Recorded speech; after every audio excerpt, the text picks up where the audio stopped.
Hi all. Lokesh Kanagaraj direct ചെയ്ത് രജനികാന്ത് നായകനായി എത്തിയ ഏറ്റവും പുതിയ ചിത്രമാണ് കൂലി. രജനികാന്തിനെ കൂടാതെ ആമിർ ഖാൻ, നാഗാർജുന, സൗബിൻ ഷാഹിർ, ശ്രുതി ഹസൻ, ഉപേന്ദ്ര റാവു, സത്യരാജ് തുടങ്ങി ഒട്ടേറെ നിരവധി കഥാപാത്രങ്ങൾ ഇതിൽ അണിനിരന്നിട്ടുണ്ട്. ഈ ഫിലിമിൻ്റെ എഡിറ്റിംഗ് ചെയ്തിരിക്കുന്നത് ഫിലോമിൻ രാജാണ്. മ്യൂസിക് ചെയ്തിരിക്കുന്നത് അനിരുദ്ധ് ചന്ദറാണ്. മല പോലെ വന്ന് എലി പോലെ പോയി എന്ന് മാത്രമേ ഈ ചിത്രത്തിനെ കുറിച്ച് എനിക്ക് പറയാനുള്ളൂ. ലോകേഷ് കനകരാജിനെ പോലെ ഒരാൾ ഇങ്ങനെ ഒരു ചിത്രം ചെയ്തല്ലോ എന്ന് ഇത് കണ്ടു കഴിഞ്ഞപ്പോൾ ഒരു അത്ഭുതം തോന്നി. മൊത്തത്തിലൊരു വെറുപ്പീര് പടമെന്ന് ഇതിനെക്കുറിച്ച് പറയാനുള്ളൂ. നമ്മൾ കണ്ടിട്ടുള്ള കുറേ സിനിമകളുടെ കുറേ ഈവൻസും സീൻസുകളും ഒക്കെ എടുത്തിട്ട് ഒരു അവിയൽ പരുവത്തിൽ എന്തൊക്കെയോ കാട്ടിക്കൂട്ടി കൂലി എന്നൊരു പേര് വിട്ട് തിയേറ്ററുകളിൽ എത്തിച്ചു എന്ന് മാത്രമേ ഈ സിനിമയെക്കുറിച്ച് പറയാനുള്ളൂ.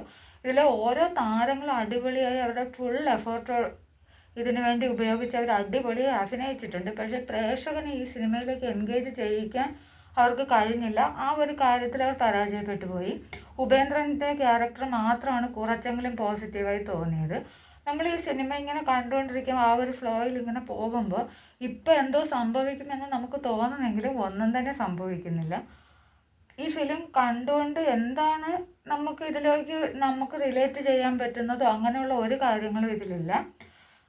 ഡബിങ് ഒക്കെ ഫുൾ മിസ്റ്റേക്കാണ്. പോസിറ്റീവായി ഇതിൽ ഒന്നും തന്നെ പറയാനായിട്ട് എനിക്കില്ല. കട്ടലാഘടിപ്പിക്കുന്ന പടം, സമയം പോകാൻ പറയാൻ പോലും പറ്റുന്നില്ല. ആ ഒരു അവസ്ഥയിലുള്ളൊരു പടം.